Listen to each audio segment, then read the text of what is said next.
বল না শুধু পরিষ্কার করে, কেমন দেখতে? শেওড়া গাছের পেতনি দেখেছো? তাকে যদি একটুখানি অংচং মাখিয়ে ভারী ভারী গয়নাগাটি পরিয়ে তারপরে শাড়ি পরিয়ে আলোর সামনে দাঁড় করিয়ে দাও, ওই লবঙ্গ মাগের চেয়ে ভালো দেখাবে। যে মেয়ে মানুষ সহজে সবার কাছে ধরা দেয়, তো দাদা বাবু তো সেই মানুষের কাছেই ধরা দিল রে শুধু। আর যেতে হবে না। শরৎ এটা শুরু হয়ে যাবে। শরৎ কি রোজ রোজ থিয়েটার দেখতে যাও? আজ না হয় আমার কাছে থাকলে তুমি, তাও যদি ওই মেয়ে মানুষ সুন্দর হতো। তুমি কেমন করে জানলে সে সুন্দর নয়? তুমি তাকে দেখেছো?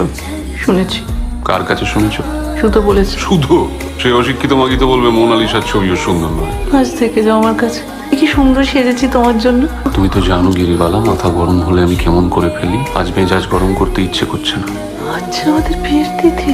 এক কাছে চুড়ি দিলাম, সেইটা পরে আয়নার সামনে বসে নিজের রূপ পরিক্রমা করো। আমি আসছি। শুধু ওই থিয়েটার দেখতে যাবো।